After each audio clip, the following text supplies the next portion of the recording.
If you want to come up with innovative ideas and be really creative and thinking of new ways to approach things, then the best way is to draw on your own experiences.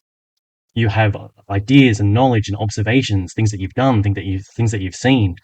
There'll be stuff that you've tried and didn't work, and stuff that you tried and didn't work but almost did. There's stuff that you've done that was just wildly successful, and all of that knowledge come together gives you a unique perspective on things that will allow you to come up with new ideas. But if you really want to use that, you really want to use your unique potential and your insights and perspective, it's also really useful to be able to get out of your own perspective. Because not only does this give you other insights, other ideas, other ways of looking at things, it also helps you clarify what's unique about your experiences and your perspective. Because it can be like the fish who doesn't know what water is. You might be so immersed in your own perspective that you only realize what's special about it by adopting another one. So any marketer or marketing agency worth their salt is going to be quite good at this. They'll have their own experience, their own expertise, the knowledge of marketing, the psychology of buying, how to influence, how to persuade, what it takes to motivate someone to make a decision using nothing but text or images or video or like whatever the advertising medium is. Like with an advertisement, you might have just an image or just 30 seconds on a TV station or like a pop-up ad on a social media feed. And with just that, you've got to be able to get people's attention. And so marketers need to know how to do that. But then they also need to know how to get into the perspective of the buyer. Because how you sell hope is not how you sell a car. How you sell shampoo is not how you sell a house. How you sell the idea that you should donate to a political candidate or vote for them is not how you sell why you should donate to a charity and support them. Everything needs its own unique approach because different people will respond in different ways to the same idea. And so marketers, by necessity, are quite good at that.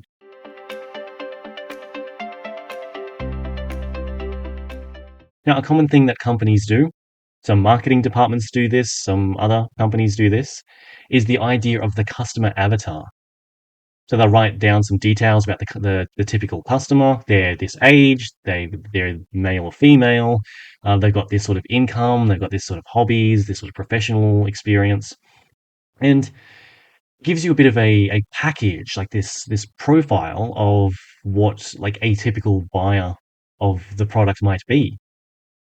And the problem with that is that typical doesn't really like extend to like being exhaustive.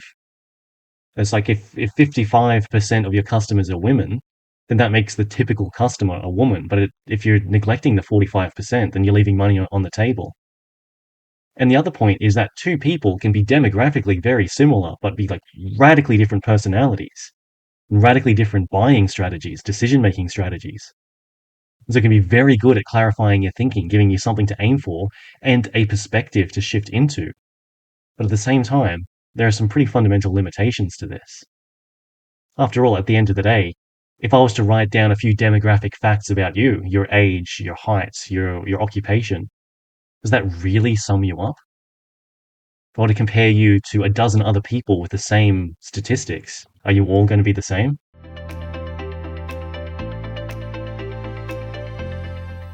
So a really handy approach with shifting your perspective, and this you can do this with potential customers, this you can do this with hypothetical people, you can do this with other people who are very creative, like imagining a really creative person's perspective.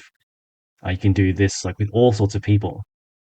Very useful with customers, but by no means limit yourself to this. And there's a concept, there's a technique from neurolinguistic programming called perceptual positions. And this is very simple, but it adds a little bit of extra neurological cleverness that makes this work very well.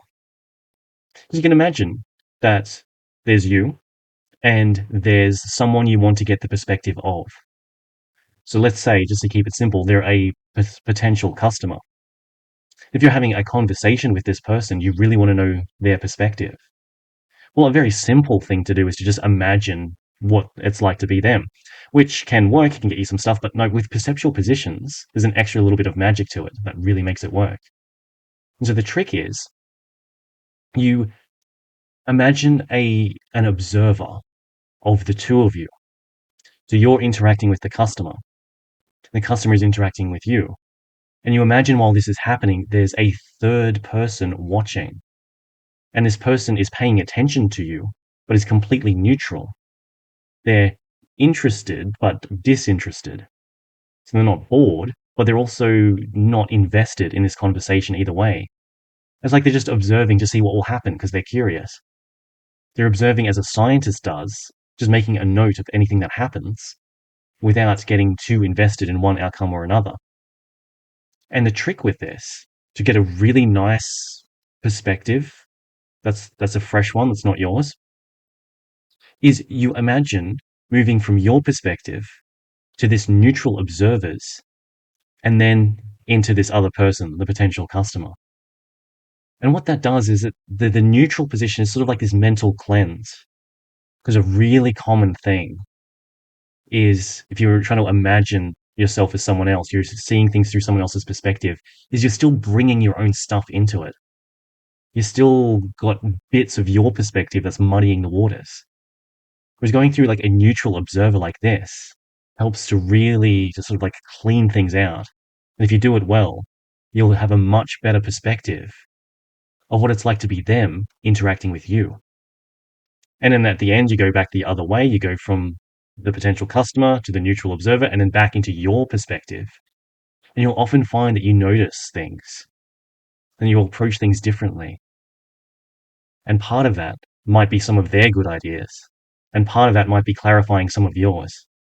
But either way, this is a very simple technique, but it's very effective. And with a bit of practice or a bit of guidance, be able to shift into other people's perspective cleanly and deeply and find all sorts of fascinating ways of viewing the world with all of the interesting ideas that come from that.